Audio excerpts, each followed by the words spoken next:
Em setembro de 1999, a polícia de Santa Augusta, uma cidade do interior da Bahia, foi alertada sobre um dos mais perturbadores, sombrios, cruéis e enigmáticos assassinatos que já ocorreram na localidade. Com o passar dos anos, essa história se transformou em uma lenda urbana famosa entre os habitantes.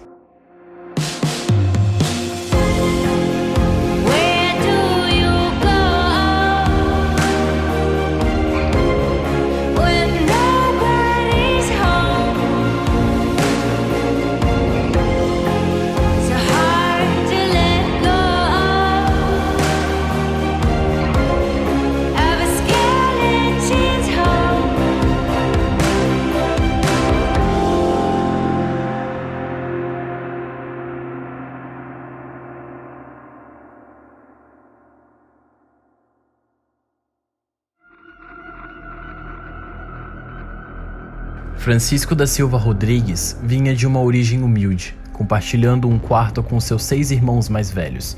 Sendo o caçula, seu pai não o sobrecarregava com tarefas domésticas, mas a sua mãe estava determinada a ensiná-lo a cuidar de si desde cedo. Antônio e Maria da Silva enfrentavam inúmeras dificuldades para alimentar os seus filhos, e isso resultou na educação sendo como uma prioridade secundária. Assim, aos 10 anos de idade, Francisco começou a trabalhar em uma fazenda onde o seu pai também trabalhava. Sua infância foi marcada pelo trabalho duro e pelas perdas trágicas de 4 dos seus irmãos devido à fome, abalando profundamente toda a família. Aos 20 anos, Francisco embarcou em uma jornada com Ovaldo Fernando Oliveira, um homem que apresentou uma oportunidade irresistível ao jovem. Embora a vida de pescador não fosse seu sonho, ela era tentadora. A tranquilidade dos rios exercia sobre ele um efeito acalmante. Com o tempo, Francisco aprimorou as suas habilidades como pescador e se envolveu com Emília Oliveira, a irmã de Ovaldo, que logo se tornou sua namorada e poucos meses depois, sua esposa. A conexão entre eles era profunda e seus planos logo se concretizaram quando decidiram começar uma vida após ouvirem sobre uma oportunidade de emprego em Santa Augusta, uma cidade que parecia perfeita para construir uma família. Santa Augusta se destacava por sua beleza natural, vegetação exuberante e rios encantadores. Uma comunidade pacífica e inspiradora. O casal rapidamente se integrou à comunidade, com Francisco frequentando bares e interagindo socialmente com outros pescadores, enquanto Emília participava ativamente das atividades da igreja. Sua receptividade e envolvimento eram notáveis. Em 1997, a notícia da gravidez de Emília trouxe alegria a todos. Durante esse ano, Francisco trabalhou incansavelmente, raramente sendo visto na cidade. Sua motivação era para evitar repetir para o seu filho a infância difícil que ele teve.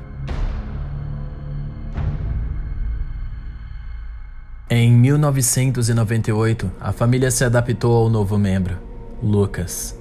Francisco se destacava localmente por sua habilidade nas redes de pesca. Com o tempo, ele alcançou uma posição mais alta e passou a liderar expedições de pesca em grandes barcos, buscando capturar grandes quantidades de peixe. Sua dedicação era recompensada e ele até formou sua própria tripulação. Os Rodrigues gradualmente prosperaram, adquirindo uma casa próxima à cachoeira. Em março de 1999, Francisco partiu em mais uma expedição de pesca, planejada para durar 5 dias com o apoio do governo local. Entretanto, a viagem que deveria durar 5 dias terminou abruptamente em 2.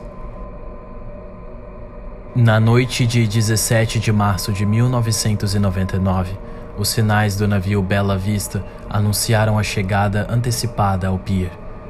Os faroleiros testemunharam a tripulação carregando Francisco inconsciente, coberto por uma substância pegajosa, acompanhado de um odor indefinível.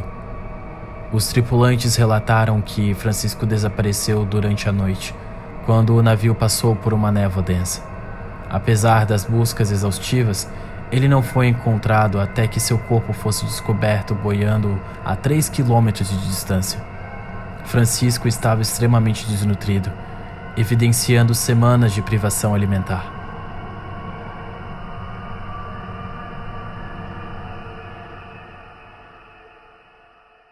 Embora tenha se recuperado fisicamente, Francisco carregava cicatrizes psicológicas desse evento. Sua personalidade, outra hora extrovertida, cedeu lugar a uma postura cautelosa com poucas palavras.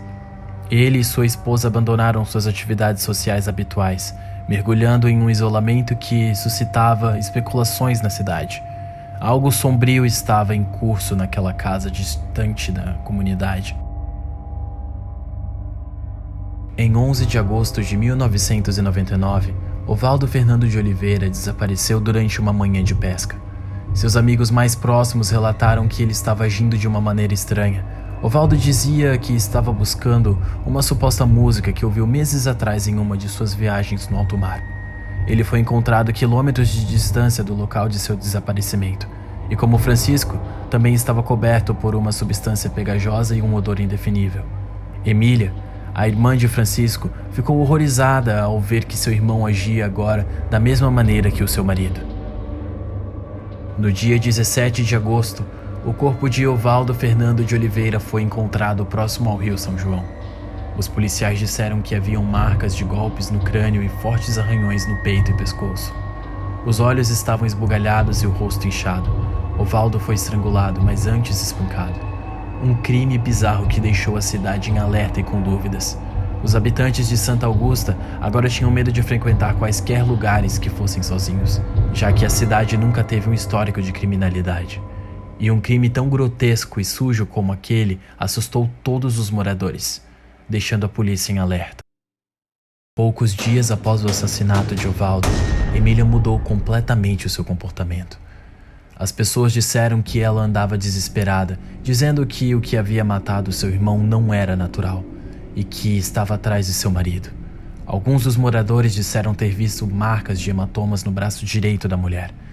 Diziam que ela pedia ajuda constantemente, sempre pedindo que levasse seu filho, pois ela supostamente já estava condenada. Ninguém deu ouvidos a ela. A essa altura do campeonato, os moradores já consideravam a família Rodrigues como loucos, criando teorias de que eles mesmos mataram Ovaldo. Não levou muito tempo para que a própria polícia associasse o mesmo. Na noite de 8 de setembro de 1999, a polícia de Santa Augusta batia na porta da residência dos Rodrigues, com mandado de busca e apreensão. O que eles não esperavam encontrar era uma cena assustadora. Aquele crime brutal marcou para sempre a história da cidadezinha que ainda se recuperava de outro assassinato. Emília Oliveira estava morta, coberta por sangue, deitada no chão segurando em seus próprios braços o corpo do seu falecido filho. Ambos foram mortos a facadas. A polícia alegou que o principal suspeito era Francisco da Silva Rodrigues e que ele parecia estar com muita raiva. Isso se refletia nos golpes desferidos por ele. Ninguém nunca encontrou o foragido. Apenas algumas pessoas disseram que o viram correr em direção ao mar momentos após o assassinato.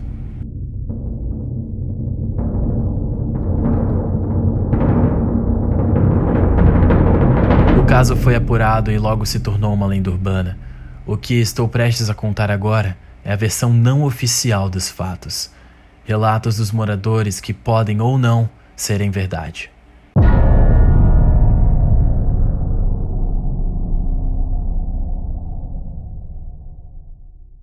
De volta à noite de 17 de março de 1999, alguns dos tripulantes presentes no navio Bela Vista testemunharam um canto vindo das profundezas do oceano.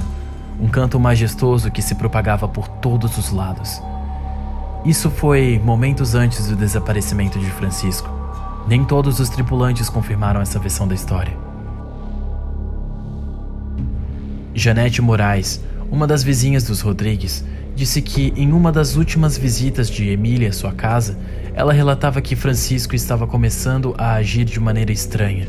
O curioso é que Emília também parecia não estar normal. Ela parecia agir com um certo ciúme. Comentou algo sobre alguém que Francisco conheceu. Emília também disse, de certa maneira corrida, algo que seu marido havia comentado sobre um farol, um quadro e uma canção majestosa. O relato foi ignorado. No ano de 2007, outro casal passou por uma experiência semelhante, porém com um final diferente. Os Batistas se mudaram para a antiga casa dos Rodrigues. Edson Batista agia como o Francisco, e muitos até diziam que ele estava possuído pelo espírito do falecido. Na noite de 5 de março de 2007, Edson tentou assassinar toda a sua família, mas foi impedido pelo filho mais velho. Eduardo alegou que seu pai agia fora do comum e que queria partir em direção ao mar. Edson foi internado em um hospital psiquiátrico, onde, pouco tempo depois, cometeu suicídio após sua tentativa frustrada de escapar da ala psiquiátrica. Até hoje, lendas rondam aquela pequena cidade. Nada foi comprovado, mas entre os moradores já existe um Benedito. Ninguém vai até as águas de Santa Augusta e volta são.